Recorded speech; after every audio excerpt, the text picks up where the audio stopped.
দিন দিন বাড়ছে ডেঙ্গু রোগীর সংখ্যা। এরই মধ্যে মারা গেছে ১০০-র বেশি, আর আক্রান্ত ছাড়িয়েছে ১৭,০০০।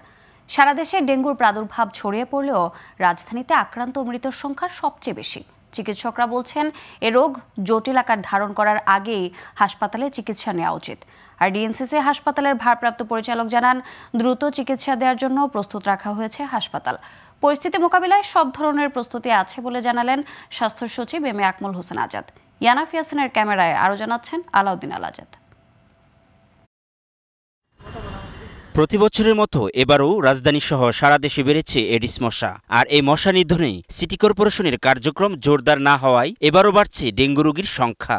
বিশেষজ্ঞরা বলছেন, থেমে থেমে বৃষ্টি ও আর্দ্রতা বেড়ে যাওয়ায় ডেঙ্গু রোগের বাহক এডিস মশা প্রজননের উপযোগী পরিবেশ তৈরি হয়েছে। তাই আগামীতে ডেঙ্গু প্রাদুর্ভাব ভয়াবহ হতে পারে বলে আশঙ্কা তাদের।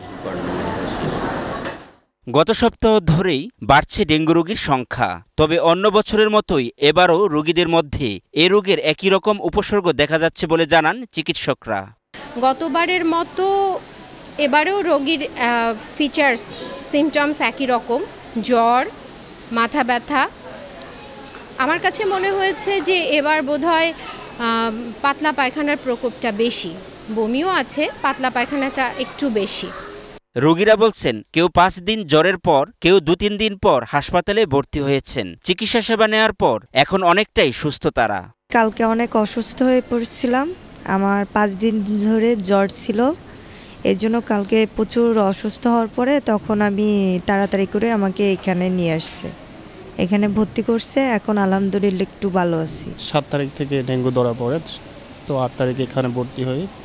এখন আলহামদুলিল্লাহ আল্লাহর রহমতে এখন একটু সুস্থ আছি। 3-4 দিন হয়েছে জ্বর হয়েছে, কিন্তু জ্বরটা যাচ্ছিল না। পরে আমি পরীক্ষা করে ডেঙ্গু পজিটিভ ধরা পরে আমরা ডিএনসিসি হসপিটালে নিয়ে আসি। এখন মাশাআল্লাহ চিকিৎসা ভালো, এখন মাশাআল্লাহ বাবুরা অনেকটাই সুস্থ আছে। নার্সগুলো প্রতিনিয়ত আসতেছে, যখন দরকার তখন এসে ওষুধ দিয়ে যাচ্ছে বা স্যালাইন দিয়ে যাচ্ছে, সব কিছু দিয়ে যাচ্ছে। রাজধানীর ডিএনসিসি হাসপাতালের ভারপ্রাপ্ত পরিচালক colonel doctor AKM Zahirul Hossain Khan জানান, সেপ্টেম্বর-অক্টোবর মাস সামনে রেখে ডেঙ্গু মোকাবেলায় এই হাসপাতাল প্রস্তুত করে রাখা হচ্ছে।